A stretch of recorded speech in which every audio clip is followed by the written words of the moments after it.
Esta es la imagen en directo que nos llega a esta hora de la mañana desde Lanzarote, en ese muelle de Recife. Esperan la llegada inminente de la Salvamar, que trae a bordo a 53 personas, 3 de ellas menores, rescatados por un pesquero a pocos kilómetros de la costa de Los Cocoteros. Esto es al norte de esta isla. Se ha confirmado ya, tristemente, el fallecimiento a bordo de esa embarcación de una mujer embarazada. ¿Qué tal? Buenos días. Algunos hablan ya de la maldición del Titanic, pero sumergirse en un aparato minúsculo a 3.500 metros de profundidad para recorrer los restos de un naufragio es una actividad muchísimo más peligrosa que un simple viaje turístico. Un fallo puede provocar una catástrofe y es seguro que algo ha fallado en el submarino de la empresa que llevaba pasajeros a contemplar el legendario Pesio hundido.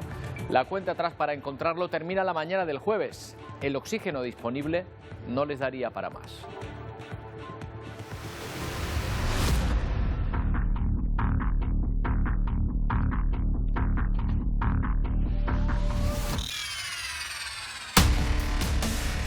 Los guardacostas de Estados Unidos y Canadá se han incorporado a la búsqueda contrarreloj de ese mini submarino desaparecido desde el domingo con 5 personas a bordo. Las comunicaciones se han perdido, no se conoce su localización exacta y las condiciones meteorológicas en la superficie son malas, además de la lejanía del lugar, a 600 kilómetros de la costa de Terranova. El objetivo primero es tratar de determinar dónde está el sumergible. Ni siquiera se sabe si está en el fondo o ha conseguido emerger, en cuyo caso los tripulantes no podrían salir de la cápsula, que solo se puede abrir desde fuera. Un angustioso escenario justo en el lugar donde se vivió la pesadilla del Titanic.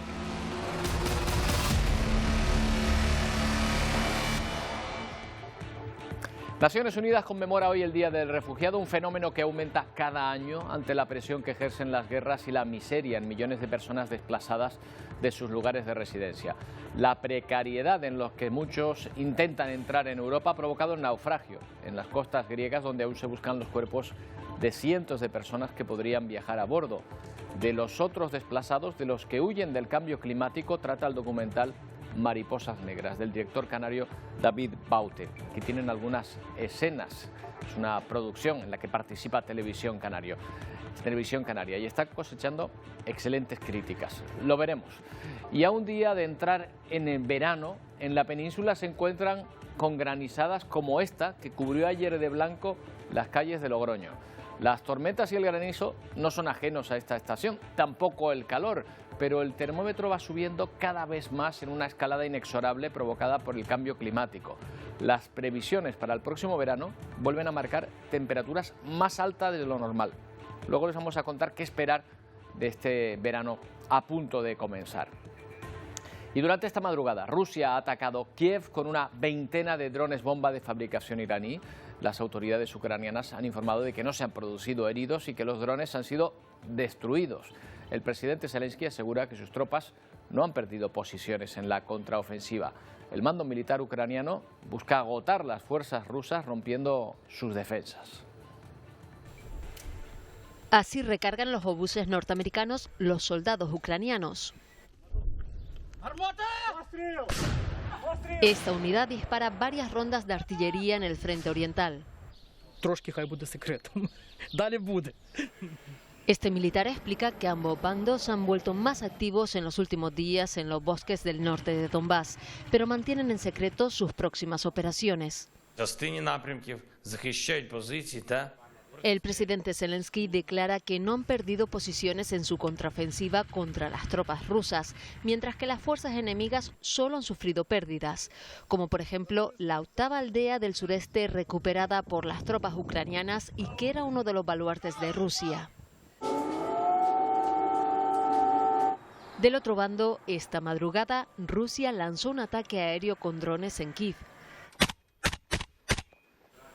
El Ministerio de Defensa ruso informa que mientras el presidente de Ucrania elogia a sus tropas por la contraofensiva, sus fuerzas frustraron un intento ucraniano de tomar una aldea en la región oriental de Donetsk y que derribaron un helicóptero militar de Ucrania. Saben que ayer se reunieron el presidente chino Xi Jinping junto al secretario de Estado norteamericano, Antony Blinken. En su rueda de prensa posterior expresaba la voluntad de ambos países de mejorar sus relaciones, pero no son las mejores ahora mismo. We do not support Taiwan independence. We remain opposed to any unilateral changes to the status quo by either Pero side. Blinken concedía a China una baza, diciendo en público que su país no apoya la independencia de Taiwán. El propio Blinken confirmó en esa rueda de prensa que sobre Taiwán se habló en esa reunión entre ambas potencias. También alabó los esfuerzos de China por poner fin al conflicto de Ucrania. Y ambos países también discutieron sobre Corea del Norte. Estados Unidos y China han tenido varios desencuentros este año, muchos comerciales, pero también el famoso episodio de los globos espía chinos. Con esta visita ambas naciones esperan restablecer los vínculos diplomáticos deteriorados en los últimos años. Bueno, vamos a hablar con Javier Gil Pérez, es experto en relaciones internacionales y comunicación global, autor del libro Geopolítica de Asia y el Indo-Pacífico. ¿Qué tal, Javier? Buenos días. Muy buenos días. Gracias por atendernos. ¿Es Taiwán el principal escollo entre China y Estados Unidos o solo la punta del iceberg? Bueno, yo diría que, como muy bien has dicho, es la punta del iceberg. Lo cierto es que Taiwán siempre ha sido un país al que Estados Unidos ha querido proteger, al que va a seguir queriendo proteger y defender en el futuro más cercano, y es uno de los escollos que separan a la República Popular China y a Estados Unidos. Pero las diferencias son más profundas respecto a los sistemas políticos y al propio liderazgo mundial, ¿no? Que es un poco el meollo de la cuestión. Las palabras ayer de Blinken sobre Taiwán, ¿crees que son un gesto para China o realmente hay algo más profundo, hay algún tipo de cambio de postura por parte de Estados Unidos? Bueno, yo creo que no hay cambio de postura. La postura oficial de Estados Unidos desde los años 70 hasta ahora ha sido el de defender el actual status quo, el de que no se produzca ningún cambio en la relación entre las dos Chinas por la vía de la fuerza, es decir, por una invasión de la China comunista a la República de China, que es Taiwán, y esa es la política oficial. Y de hecho lo que está marcando los movimientos de Estados Unidos en la zona, por ejemplo aumentando el número de bases en Filipinas, es de que están más comprometidos que nunca con Taiwán. Por lo tanto, yo creo que ayer las palabras pues, no modifican para nada la política de Estados Unidos hacia China y obviamente bueno, pues intentan rebajar una tensión que es cierta que existe y que es estructural entre los dos grandes colosos. ¿Crees, Javier, que vamos hacia una política de bloques similar a la que se vivió entre Estados Unidos y la Unión Soviética hace años? Va a haber, yo creo que vamos hacia algo que va a tener elementos que van a ser muy similares, porque va a haber una competición entre dos grandes bloques, el bloque, digamos, más occidental, que es el bloque de la Unión Europea, Estados Unidos y los aliados de nosotros en el Pacífico, como pueden ser Corea del Sur, Japón, Australia, Nueva Zelanda. Y por otro lado, un gran bloque liderado, yo diría, por China y que tiene detrás a Rusia, que tiene detrás a Irán, y que tienen diferencias importantes en sus sistemas políticos, incluso también en sus sistemas económicos, pero que sí que están de acuerdo en que quieren erosionar el liderazgo americano y el liderazgo de Occidente en el mundo, ¿no? Entonces yo creo que en eso sí que va a ser similar. Luego hay diferencias en que yo creo que no hay una competencia tan clara por el modelo económico, que es básicamente capitalismo. Puede haber diferencias sobre el rol del Estado, pero la competencia sobre todo es ideológica en el ámbito político. En ese aspecto sí que vamos, en mi opinión, o ya estamos, de hecho, en una confrontación política de arriba abajo. Claro, pero el hecho de que China efectivamente sea un gigante económico, pero dependiente de sus exportaciones al resto del mundo y a ese occidente ante el que se enfrenta, ¿eso no lo deja en una posición de debilidad al régimen chino? Bueno, yo creo que debilidad y algo positivo también para todos, ¿no? Un aspecto que es diferente respecto a esta época, a la época soviética y americana de los años 50, 60, 70, 80, es que la relación económica entre Estados Unidos y la Unión Soviética pues era prácticamente muy débil. Y ahora eso ha cambiado. Ahora hay una integración económica de ambas economías, o yo te diría que hay una integración económica de la Unión Europea, por ejemplo, con China, ¿no? ¿Eso qué nos indica? Lo que nos indica es que a mayor integración económica hay menores posibilidades, ¿no?, de que haya un conflicto entre dos grandes bloques o dos grandes países. Pero eso tampoco lo descarta, porque la Rusia y la Unión Europea eran aliados comerciales por el tema de la energía y esa alianza económica ha saltado por los aires por motivos estrictamente políticos, ¿no? Por lo tanto, bueno, yo creo que hay elementos que nos pueden ver el vaso medio lleno, ser optimistas, y al mismo tiempo hay elementos que nos hacen ver pues, y ser más pesimistas, ¿no?, en lo que nos encontramos de aquí al futuro, que es en el ámbito donde yo me encuentro. Yo soy un poquito pesimista respecto al futuro. Una última cuestión, Javier. Lo cierto es que China extiende su ámbito de influencia por todo el mundo. Uno de los continentes donde mayor presencia está teniendo es en África, y de hecho una delegación africana está ahora mismo en este país. ¿Hasta qué punto es importante la presencia de China en África y hasta qué punto debería preocuparnos? Bueno, es muy importante, sobre todo para los países africanos, que la visión que tienen sobre China no es tan negativa como lo quizás se puede tener desde Europa. Date cuenta que China ha hecho muchas inversiones, obviamente por su interés, pero también ha construido mucha obra pública. Ha construido carreteras, ha construido puertos, ha construido aeropuertos, ha construido básicamente infraestructura pública que ha sido por muchos países pues bien aceptada, ¿no? Entonces, por ese aspecto yo creo que la visión es positiva, pero al mismo tiempo también hay una visión general en África, sobre todo de las masas populares africanas, ¿no?, que ven con cierto desconfianza, ¿no?, pues a esta presencia china cada vez mayor en África. Lo cierto es que el mundo occidental de alguna manera se fue de África y ese hueco lo ha llenado China pues a base de inversiones económicas, a base también de presencia física, que eso es importante, y luego en tercer lugar a base de establecer alianzas políticas. China tiene muy buenos amigos en China, muchos aliados políticos en muchos gobiernos que en muchas ocasiones le han ayudado muchísimo, por ejemplo, en las votaciones de Naciones Unidas, ¿no? Por lo tanto, yo creo que sí debería preocuparnos, tanto a nivel geopolítico, porque en cierta manera nos está ganando la partida en África de influencia, y en segundo lugar, bueno, porque está haciéndose, digamos, con el control de buena parte de los recursos que allí se están produciendo. Javier Gil Pérez, gracias por acompañarnos esta mañana. Buenos días. Muy buenos días y buen día. Bueno, pues precisamente de la influencia de China en África queremos hablarles a continuación, porque se ha llevado a cabo esa visita de una representación africana a varias ciudades de China. Este está siendo el resultado. El pasado 13 de junio, los diplomáticos africanos visitaron 3 ciudades chinas con el objetivo de buscar una nueva cooperación con el continente en el campo de la tecnología y las telecomunicaciones. Una de las visitas fue la sede de Huawei, donde se mostró la inteligencia artificial. Huawei as an algorithm engineer. Actually, it's a very big honor to me. Trabajo en Huawei como un ingeniero de algoritmos. De hecho, es un gran honor conocer a mi embajador hoy en mi oficina, comenta este joven ingeniero de Ghana. He will be the one to also help us develop. Él sería quien nos ayudaría a desarrollar muchos más talentos en Ghana para impulsar las tecnologías al siguiente nivel, comenta el embajador Hamud. Aunque los críticos describen los préstamos que realiza la potencia china al continente africano como una forma de diplomacia trampa de la deuda. El embajador de Nigeria comenta que los líderes de África son muy conscientes del hecho de que necesitan hacer algo por su gente.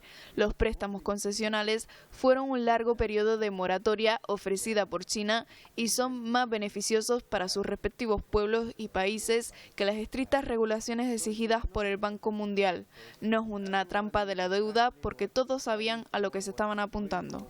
Se espera que se firmen más acuerdos en la exposición económica y comercial China-África a finales de este mes. Bueno, pues estamos recibiendo imágenes en directo, son estas que estaban viendo, son las que habíamos anunciado al principio del programa. Es la Salvamar, que está entrando en el muelle de Lanzarote con los rescatados en una embarcación en el norte de la isla, 53 personas, 3 de ellas menores, que estaban en una embarcación y que fueron rescatados por un pesquero a pocos kilómetros de la costa de Los Cocoteros. Se ha confirmado ya, lamentablemente, como decíamos, el fallecimiento de una mujer embarazada a bordo de esa embarcación.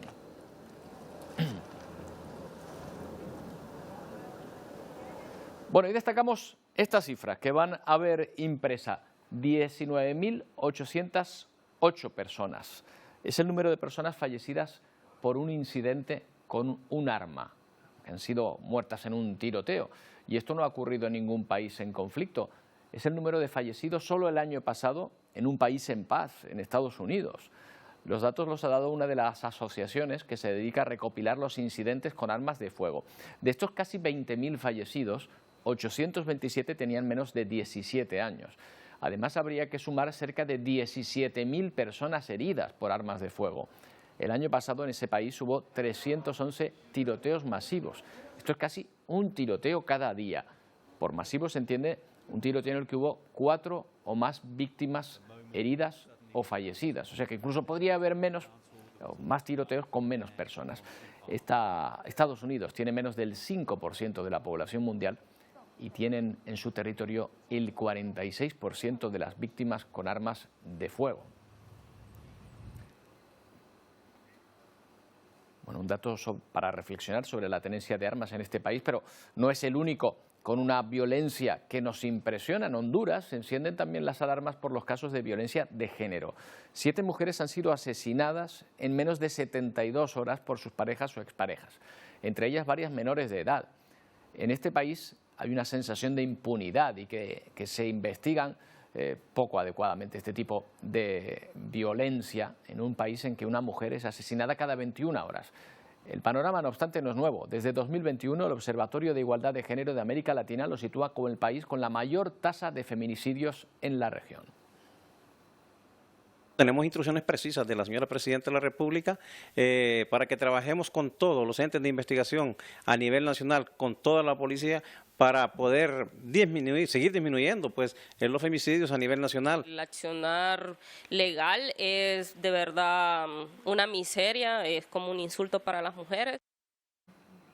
Bueno, más casos de violencia. En Ecuador, 6 personas han muerto tras 6 han sido heridas en un tiroteo en Guayaquil. Entre los fallecidos hay menores. Según los testigos, los atacantes llegaron en un coche negro, ese que ven en las imágenes, abrieron fuego contra varias personas en la calle. La policía cree que se trata de un ajuste de cuentas entre bandas rivales. Este tipo de enfrentamientos entre bandas ha repuntado en Ecuador.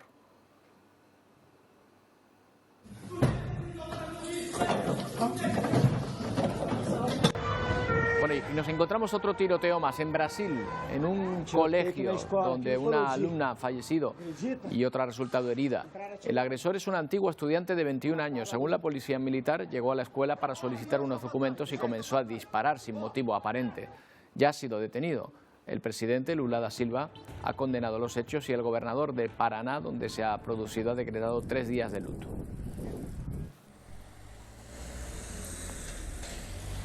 Bueno, violencias en países sin conflicto, sí lo hay. En otros, por ejemplo, en Israel, donde israelíes y palestinos llevan tiempo enfrentándose en un conflicto que parece no tener solución. En Cisjordania continúan los ataques israelíes, el último que ha costado la vida a 5 personas en una de las mayores incursiones militares en Jenin. 5 personas fallecidas y más de 90 heridos palestinos tras un ataque que sufrió ayer Cisjordania en una redada del ejército israelí. Una situación que ocurre casi a diario desde hace más de un año. Combatimos el terrorismo con poder y determinación. En los últimos meses hemos asesinado y detenido a un número récord de terroristas. Este fue el caso también ayer durante una operación en Jenin. Nuestras fuerzas eliminaron a varios terroristas y arrestaron a otros. Fueron las palabras del primer ministro israelí.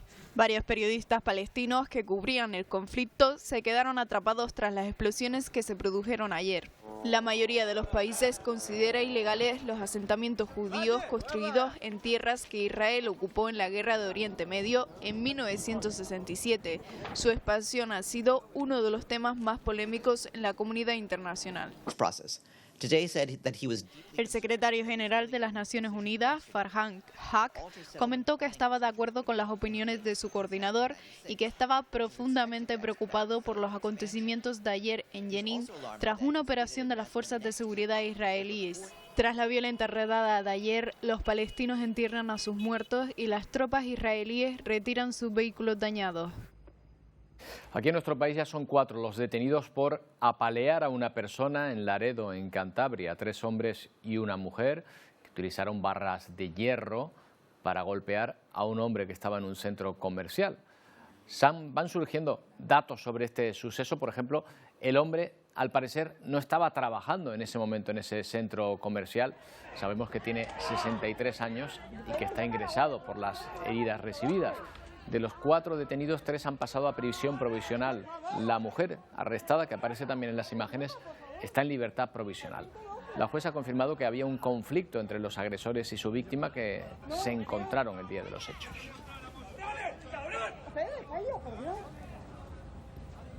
Bueno, y fuera de nuestro país sigue la búsqueda del submarino que realizaba visitas turísticas a los restos del Titanic. El área donde se está buscando es esta, al sur de Terranova. Este es uno de los principales problemas de la búsqueda, la lejanía, más de 600 kilómetros entre la Tierra, la zona de Terranova, y el lugar donde se hundió el Titanic y donde se estaba produciendo esa inmersión del submarino. Otro problema es que los restos del Titanic están a unos 3.800 metros de profundidad y no se sabe si el submarino se mantiene ahí abajo o pudo ascender hasta la superficie. Esta situación y el mal tiempo que hay en la superficie está dificultando la búsqueda de este submarino, que además es muy pequeño. Van a verlo, es un submarino con algo menos de 7 metros de largo, tiene que ser muy pequeño para soportar las grandes presiones bajo la profundidad del mar, un ancho de 2,8 metros y una altura de 2,5. Esto es un cilindro muy estrecho en el que van 5 personas muy apretadas, prácticamente hacinadas, y que tienen oxígeno para unas 96 horas como máximo. Hay que tener en cuenta que desapareció el pasado domingo. El último momento para encontrar esta búsqueda contrarreloj que se está llevando a cabo, por lo tanto, sería este jueves por la mañana. Salió el pasado viernes y el domingo se registró su inmersión y su última señal. Desde entonces, la nada. La búsqueda se centra a 1.700 kilómetros del Cabo Cod a casi 4.000 metros de profundidad. La lejanía y las condiciones atmosféricas dificultan los trabajos. Unas tareas a contrarreloj porque el submarino solo tiene reserva de oxígeno limitada, 96 horas. And it had 5 persons on board the submersible. So we're working. Entendemos por el operador de la embarcación que fue diseñada con una capacidad de sostenimiento de 96 horas en caso de que hubiera una emergencia a bordo. Así apunta el comandante encargado del dispositivo. Se conoce que en su interior van 5 personas y aunque no es oficial, el multimillonario Hamish Harding publicó en sus redes sociales que participaría en la expedición. El sumergible tiene 2 baterías. Cuando la segunda batería ya le queda solamente el 40%, es necesario regresar a la superficie por seguridad. La expedición cuesta $250.000 por persona, 2 horas para bajar, 4 horas para encontrar los restos del Titanic y otras 2 horas para subir. Algunos pasajeros que ya lo habían probado aseguran que era muy experimental y que todavía faltan por pulir algunos aspectos. La misión pasada, que estuvieron 27 horas en el sumergible, de verdad es bastante terrible y hay muchos aspectos de seguridad que aún hay que pulir. La Guardia Costera canadiense y las Fuerzas Armadas no cesan en desplegar efectivos y materiales. Las horas pasan y el oxígeno se agota. Bueno, vamos a hablar con alguien que sabe de este tipo de aparatos. Diego Ángel Martín Guerrero es ingeniero naval y oceánico en Lanzarote Submarine Safaris. ¿Qué tal? Buenos días, Diego. Buenos días, Roberto. ¿Qué tal? Bueno, imagino que especialmente atentos a lo que ocurre con este submarino, aunque no tiene nada que ver bajar, no sé, 30, 40 metros, no sé la profundidad a la que bajan ustedes, con bajar 3.500, ¿no? Aquello debe ser como estar en la Luna, ¿no? ¿Cuáles son los principales peligros de esa profundidad? Pues fundamentalmente, y a medida que aumenta la profundidad, lo que aumenta es la presión. Estamos hablando de una presión de alrededor de 340 bares, lo que condiciona el diseño tanto estructural y materiales empleados en este tipo de submarinos. Estamos hablando de aleaciones de titanio, fibra de carbono y acero. Y bueno, este submarino en concreto se puede asimilar un poco a lo que sería una bala hueca, ¿no?, con 2 hemisferios y una pequeña ventana de observación.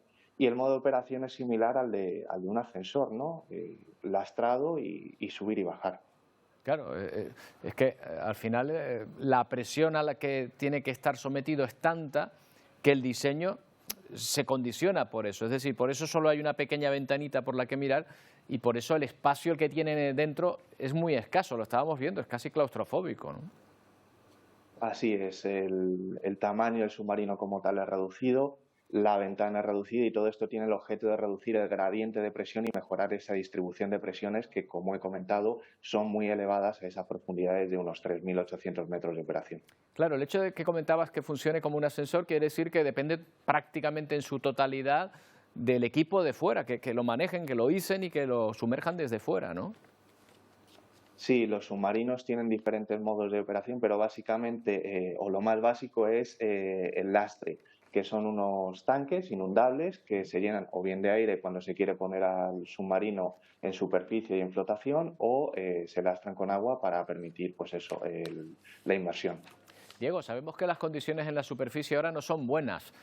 ¿Afecta el tiempo que haga en la superficie con lo que esté viviendo el submarino debajo del agua?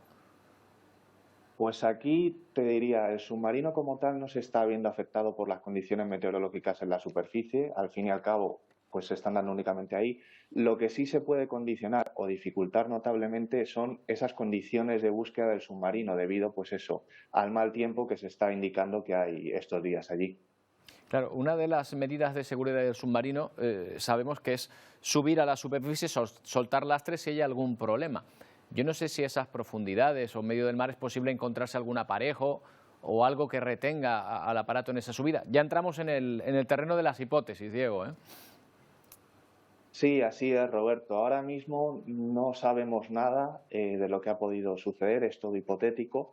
Habrá que esperar, pero bueno, como sabemos muchas veces los mares y océanos tienen numerosas cosas desconocidas y pudiese ser que desafortunadamente se hubiesen topado con algo, pero hipotéticamente no sabemos qué puede suceder. Claro, de hecho ni siquiera se sabe si ha podido estar en la superficie o está sumergido. ¿Qué es lo más difícil para los equipos de rescate? De hecho ahora, Diego, a lo mejor encontrar la cápsula más que incluso llegar hasta ella, ¿no? Yo creo que ambas son complicadas, pero fundamentalmente sí es primero la localización y una vez localizado el submarino, realizar las operaciones correspondientes, bueno, pues para traerlos de nuevo a casa. Claro. ¿No suelen llevar estos aparatos una especie de baliza, algo para ser localizados? Sí, normalmente los submarinos llevan diferentes medios de seguridad, entre ellos una radiobaliza que emite unos 27 kHz de frecuencia. Y en principio, aunque lo desconozco ya que no he proyectado este submarino en concreto, pero seguramente lleve algún tipo de baliza emisora para la localización del mismo. Únicamente ahora lo que tienen que hacer los barcos de superficie es dar con esta señal para localizarlos. Diego, por último, para dejarlo claro nuevamente, nada tiene que ver un submarino de este tipo que hace una inmersión extrema con la que llevan a cabo, por ejemplo, en su empresa, que me imagino que es a mucha menos profundidad y en unas condiciones de diseño, por lo pronto, mucho más abiertas, ¿no? Totalmente, no tiene nada que ver. Este es un submarino que podríamos definir como un submarino de investigación, ¿no? Que también se ha empleado eso con esos fines turísticos, pero nuestro submarino es un submarino totalmente turístico que opera a unos 30 metros de profundidad, donde está la mayor parte de la flora y fauna marina. Los medios de seguridad de nuestro submarino son enormes. Tenemos un barco de superficie, tenemos un buzo profesional, tenemos una boya de flotación que señaliza el submarino en todo momento, tenemos un lastre de seguridad, tenemos comunicación subacuática, tenemos un acuerdo con los medios de salvamento en caso de cualquier incidencia y tenemos más de 40.000 inmersiones realizadas sin ningún percance. Desde luego el riesgo que se corre en uno u otro caso es cuestiones totalmente diferentes y queríamos que quedase claro. Diego, muchas gracias por acompañarnos esta mañana. Buenos días. Muchas gracias, Roberto, y desde Submarine Safari mandamos un saludo y todo nuestro apoyo en la búsqueda de estas personas. Esperemos que sí, a ver si llegan buenas noticias. Gracias, Diego. Muy atentos a este lugar, también a lo que está sucediendo en Arrecife. Se ha podido confirmar que una persona ha fallecido en esa última patera que ha sido remolcada hasta esa isla. Bueno, más bien han sido trasladados los ocupantes. Alberto, que creo que ya están a salvo en tierra, ¿verdad? Cuéntanos.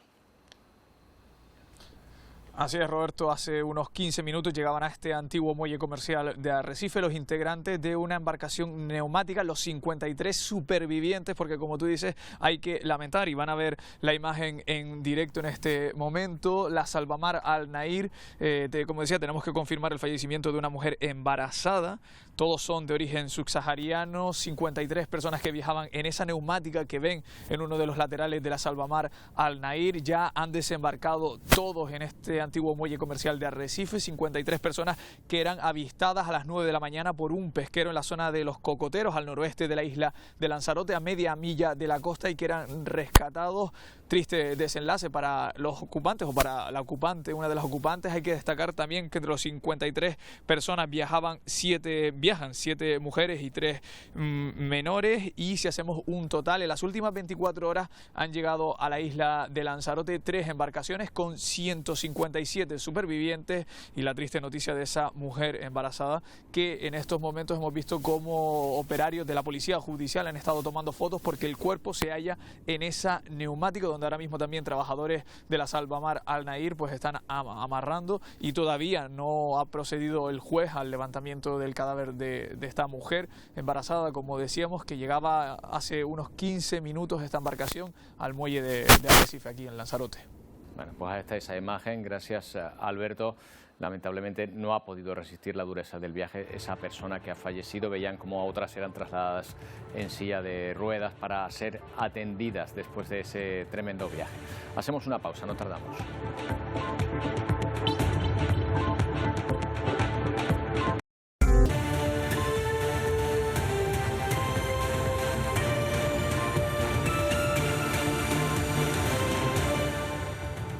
Pues en esta jornada del Día del Refugiado que conmemora hoy Naciones Unidas, estamos viendo esta imagen en directo, que se ha convertido en parte de nuestro día a día aquí en Canarias, en medio de la ruta atlántica, como ustedes saben.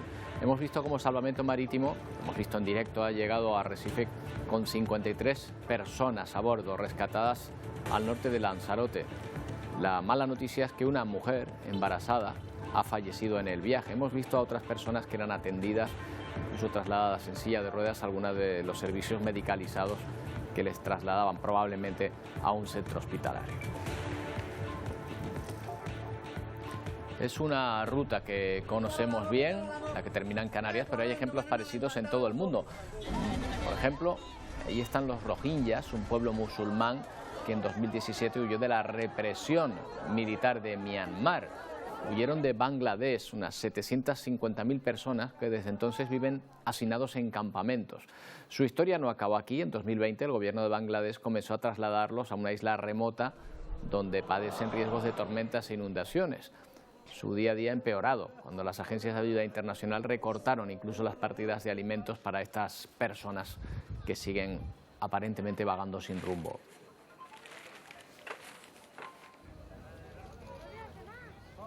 Bueno, y recordamos personas, historias como estas. Otra ruta, la que pretende llegar a Estados Unidos. En México la policía ha detenido a 129 migrantes que viajaban en un camión de carga de manera irregular durante un control de tráfico en el estado de Veracruz. Entre ellos había 19 menores no acompañados. 4 personas han sido detenidas por tráfico ilegal de personas. Y otro escenario también de la tragedia, el Mediterráneo, donde sigue siendo una incógnita cuántas personas viajaban en el buque siniestrado en el mar Jónico. Según una investigación de la policía de Pakistán, la embarcación transportaba a 800 personas y no 700 como se creía hasta ahora. Las autoridades pakistaníes han detenido a 15 sospechosos de estar involucrados en la ruta migratoria que llevó a la muerte por lo pronto a 78 personas confirmadas. Ese es el número de cadáveres que se han podido rescatar, pero se cree que más de 500 continúan desaparecidas.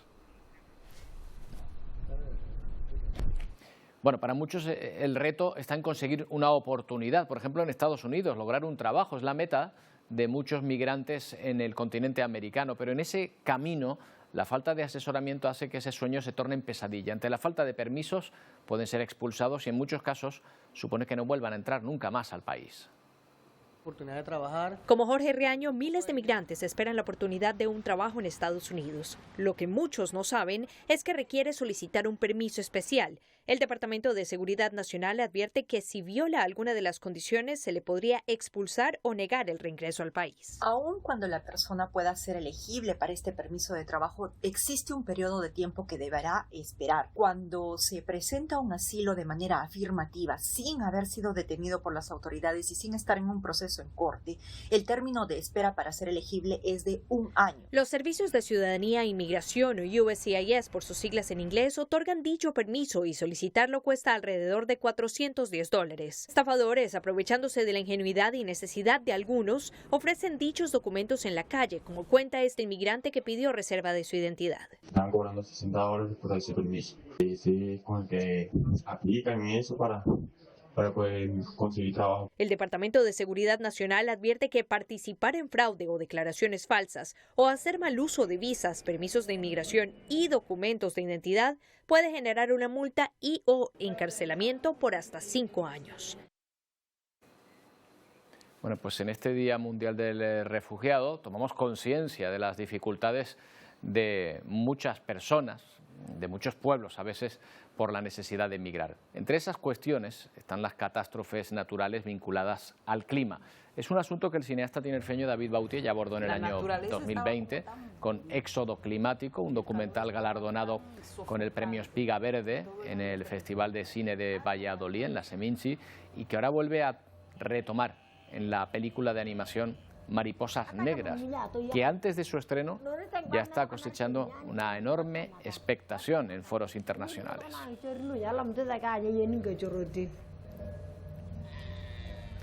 Bueno, pues vamos a hablar con David Baute, director, y Edmond Rock, productor de Mariposas Negras. ¿Qué tal, David?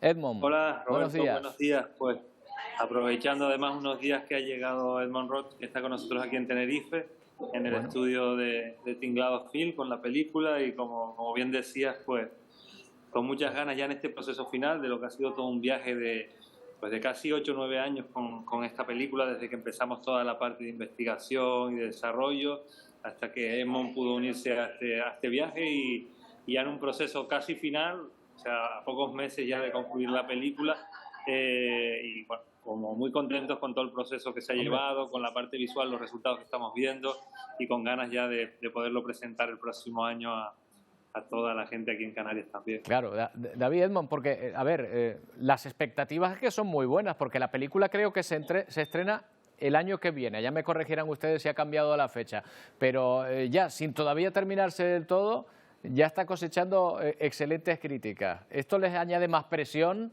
o al revés, o es un acicate para seguir trabajando en ella? No, la verdad es que es extraordinario, porque siempre necesitas buenos compañeros de viaje cuando estás realizando una película tan ambiciosa como esta, y la respuesta que estamos teniendo a nivel tanto interno como internacional es extraordinaria. A nivel de interés de festivales, a nivel de interés también para ventas internacionales, para entrar en nuevos territorios y para tener luego un gran recorrido, que es lo que interesa cuando hacemos una película, que sea visto por el mayor número de gente posible. Ahora mismo las expectativas son muy altas, estamos teniendo unos grandes altavoces que nos permiten pensar que la ambición del proyecto va a tener luego una repercusión a nivel internacional, y aunque, como muy bien dice David, todavía se tiene que concretar, finalizar y acabar de cerrar todos los procesos para conseguir luego esa repercusión y ese recorrido, sí apuntamos para un estreno 2024, y ahora mismo pues estamos ilusionados porque creo que vamos por un camino estupendo para que este proyecto, que hace casi 10 años empezó David, pues acabe siendo una realidad y que llegue al mayor número de gente posible. Cuando dices un proyecto ambicioso, ¿esto en una película de animación en qué se traduce? ¿Qué quiere decir? ¿Por el tema, por la cantidad de gente que trabaja, por la inversión? O sea, es una película, bueno, lógicamente es un reto, una película de animación, además un poco para adultos o para un público no tanto infantil, ya es un reto de por sí, por todo el tema de la búsqueda de financiación, de conseguir levantar un proyecto así, pero también para nosotros era un reto también en el plano cinematográfico, ¿no? Porque claro, la historia es de un proceso climático que ocurre a lo largo de muchos años y que lógicamente no podíamos filmar de una manera de lo que sería un cine directo, de documentar de esa manera, porque transcurren muchos años, y bueno, no pudimos estar en algunos momentos que son hitos de la película, ¿no? Un huracán o cuestiones así. Es la historia del seguimiento de 3 mujeres que pasan diversos procesos climáticos, de cambio climático, para emigrar a otros lugares. Entonces la opción que nos quedaba era la animación. La animación, además, es una animación muy cuidada, 2D, una animación tradicional, con dibujo a mano, y por ahí también se planteaba un gran reto, ¿no? Porque necesitas una serie de artistas muy potentes, necesitas unos estudios muy preparados, y ahí hemos conseguido, tanto con Ikiru Film en Barcelona como nosotros en Tenerife, generar un equipo de artistas, de animadores, para para hacer este proyecto que nosotros creemos que, bueno, que tiene un gran valor artístico, pero también tiene detrás, bueno, un presupuesto y una financiación de muchas instituciones, de muchas productoras que avalan que, bueno, que el resultado final seguramente sea muy importante. Bueno, oye, que está Televisión Canaria ahí también, ¿eh? Que hay que decirlo. Canaria está también, exactamente, sí. Buenos compañeros de viajes, que es lo que necesitamos, pero realmente el nivel de exigencia es máxima. Nosotros desde nuestra productora Nikiru hemos trabajado en muchas películas de animación más familiares, tal vez, como Tadeo Jones, Las aventuras de Tadeo Jones, Atrapa la bandera, que nos permitían ya tener pues este recorrido a nivel internacional, pero nos damos cuenta con esta película, que es una película a nivel de números tal vez más pequeña que las otras, que realmente la exigencia sigue siendo la misma y que para llegar a ese tipo de público, que es un público adulto mundial, pues que estamos articulando todos los elementos posibles para hacer que esto salga de la manera más lúcida posible, ¿no? Y estamos muy contentos realmente a nivel artístico, a nivel creativo, a nivel de todos los elementos que estamos teniendo primeras espadas en todos los elementos y también estamos creando creo una escuela de animación aquí en Tenerife única, que permitirá pues no solo hacer este proyecto, sino espero seguir trabajando en un futuro con talentos enormes. Bueno, pues ya nos han puesto los dientes largos, ¿eh? Con ganas de verla estamos ya. Vamos a ver, habrá que esperar un poquito, pero bueno, ya hemos visto algunas imágenes y la verdad es que pinta muy bien. Toda la suerte del mundo, David Edmond. Muchas gracias por atendernos. Gracias a ustedes. Muchísimas gracias. Saludo. Bueno, pues así está la cosa en esta jornada en la que hemos querido recordar ese fenómeno de la migración, terminando con este proyecto, esta película tan interesante en la que participa, recordemos, Televisión Canaria. Enseguida, ponte al día. Pedro, Wendy, ¿con qué contenidos hoy? ¿Qué tal? Buenos días. ¿Qué tal? Buenos días. Muy buenos días, Roberto. Bueno, ya lo tenemos todo listo. Hoy vamos a poner el foco en el encarecimiento de algunos productos a consecuencia de la sequía. De hecho, según los últimos datos de la EMET, esta primavera que acabamos de terminar prácticamente es la más seca desde el año 1961. Vamos a hablarles de qué productos han sufrido esa elevada subida de los precios y, por otro lado, también brindaremos espacio a algunas denuncias vecinales que nos llegan desde el municipio de Telde. Allí algunos vecinos denuncian que no tienen suministro desde el pasado 10 de mayo. Esto por un lado, pero abordaremos también más asuntos. Pues sí, máxima preocupación por la llegada a Canarias de la denominada droga zombie, el fentanilo, un analgésico que es hasta 50 veces más potente que la heroína y hasta 100 veces más que la morfina. Fíjense que en Estados Unidos se ha convertido en un auténtico problema de salud público porque por sobredosis ya ha provocado la muerte de hasta 160.000 personas. Hoy aquí abordamos diversas preguntas como por ejemplo, ¿qué tipos de efectos tiene el fentanilo y a qué peligros estamos expuestos? Todo esto y muchísimos temas más, ya lo saben, a partir de las 12 en punto aquí en Televisión Canaria, en Ponte al Día. Hasta ahora. Hasta ahora. Hasta ahora, compañeros. Bueno, abrimos nuestra ventana meteorológica de cada día. Ya hay un balance de lo que ha sido la primavera y de lo que va a ser el verano en Canarias a partir de mañana. Mañana entramos en la nueva estación, Emilia. ¿Qué tal? Buenos días. Sí, mañana entramos a las 3:58 de la tarde, hora canaria, entraremos en el verano. Pero la Agencia Estatal de Meteorología ya ha publicado ese informe que dice ¿de dónde hemos venido? ¿De dónde venimos? El resumen de la primavera, marzo, abril y mayo. Pues venimos de una primavera de un trimestre extremadamente cálido, con una temperatura media de 18,6 grados. Estamos 1,9 grados por encima del promedio. Es, de hecho, el más cálido desde 1961, desde que hay registro, y el récord histórico de temperatura fueron esos 37,7 en marzo en el sur de Tenerife. Primavera extremadamente cálida, donde ha llovido 11 litros por metro cuadrado, nada más. Es decir, han faltado el 79% de la lluvia, el 79% ha dejado de llover. Primavera con más horas de sol desde 1983, ya han llovido años ahí, con 9 días de calima, eso sí. Más horas de sol ya han llovido, bueno. No ha llovido todo lo que debía, una antítesis. 9 días de calima poco extensa y luego temperatura del mar, pues aquí se viene a constatar lo que hemos hablado también días atrás, con esos 20,8 grados de temperatura del mar, que está por encima, 1,1 grado por encima del promedio. Así que de aquí venimos. ¿Y ahora a dónde vamos? Pues esta primavera tan cálida, ¿a dónde nos lleva, Emilia? Pues ahora vamos a un verano pues que tiene visos de ser también bastante cálido. De hecho, ya lo ha dicho la Agencia Estatal de Meteorología, esta es una imagen, un modelo de Copérnico, que augura que el verano va a ser entre un 70% y un 100% más cálido de lo normal, uno de los más cálidos de los últimos años. Así que venimos de una primavera extremadamente cálida y nos vamos a un verano un poquito peor incluso. Bueno, 70% más cálido, eso va casi al doble. Eso hay casi la seguridad al 100%, del 70 al 100%. Absolutamente. Bueno, ¿y esto qué se está traduciendo ahora, Emilia? Por ejemplo, esta llegada del verano.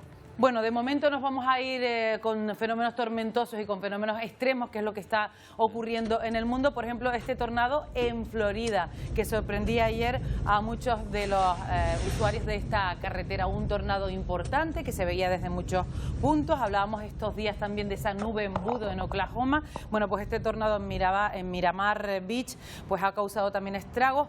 Anoche sonaban las sirenas en Mississippi, alerta de tornado. Imagínate estar durmiendo y que te suene una sirena corriendo, te tienes que levantar, te asustas y te tienes que refugiar. Esas son las imágenes de Mississippi, refugiar ante la llegada de un tornado. Menos mal que allí están preparados y tienen sus habitáculos ya preparados, porque el tornado pasó y dejó así este lugar en Mississippi. No es el único lugar donde están pasando cosas con fenómenos extremos. Esto es Nepal, precisamente allí las lluvias y los corrimientos de tierra han dejado una persona fallecida y buscan a 25 personas.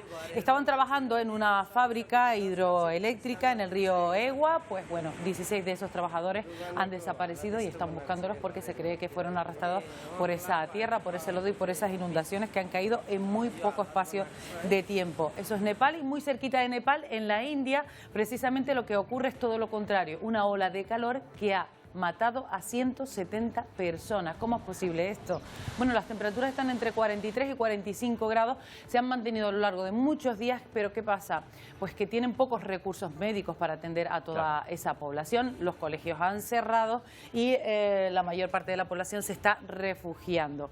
Y por el contrario, ¿qué ocurría aquí en nuestro país? Pues en nuestro país caía una tormenta también de libro en Logroño. De nuevo, piscinas con agua hirviendo, sorprendía a los vecinos de Logroño ayer por la tarde. Tormentas que parece que tienen las horas contadas, porque de cara al fin de semana se espera una ola de calor en la península. Ya veremos si se mantiene esa ola de calor y si efectivamente lo es, porque tiene que durar varios días. Bueno, y aquí en las islas, ¿qué tenemos para las próximas horas? Pues aquí en las islas tenemos cielos bastante despejados de momento hoy, con nubosidad de evolución, alguna gota ha caído, con un frente que lo tenemos ahí bien marcado, que poca cosa nos va a hacer, no nos va a dejar precipitaciones casi. Vamos a ver el modelo, porque la novedad podríamos traerla con la llegada de nuevo de esos vientos alisios. A partir de mañana por la tarde, de cara al jueves, y ya el viernes mucho más instaurados en el archipiélago, vientos alisios, que ya sabes que dejan la nubosidad al norte y refrescan un poquito el ambiente, pero bueno, de momento pocos cambios poco importantes. Vamos a ver la previsión del modelo de lluvia, porque ahí tampoco hay menos probabilidad que ayer teníamos más, con nubes de evolución, que son las que van a dejar esas gotitas en puntos de interior, en zonas de medianías básicamente, y poco más. Lo cierto es que mañana será un día bastante más despejado también que el día de hoy. De hecho, lo hemos significado con poca nubosidad, con nubes de evolución, con temperaturas rondando los 30 grados mañana también, y ojo, a esta hora de la tarde hay 32 en Hermigua, es decir, pueden superar esos 28 grados, con viento de componente norte flojo y una situación marítima estable. Tal vez por eso sea por lo que están llegando tantas embarcaciones a nuestras costas. Claro, el estado de la mar es favorable para ello, no obstante, es una travesía durísima, y le estamos hablando precisamente de esa última embarcación que ha llegado a Lanzarote. Desde el principio del programa hemos visto la llegada de estas personas a ese muelle. Estas personas que están siendo atendidas en estos momentos, muestra de la dureza de la travesía es que una de los ocupantes, una mujer embarazada, ha fallecido. Su cuerpo, que llegaba junto con los supervivientes, acaba de ser trasladado en estos momentos por la policía judicial. Queda por ver si el estado de salud de los demás es bueno. En principio parece que sí. Hemos visto algunos que también llevaban a su momento en silla de ruedas, probablemente requieran atención médica. Más información a mediodía en Telenoticias 1. Nosotros volvemos, como saben, mañana a partir de las 11 en una nueva edición de Atlántico Noticias. Hasta mañana.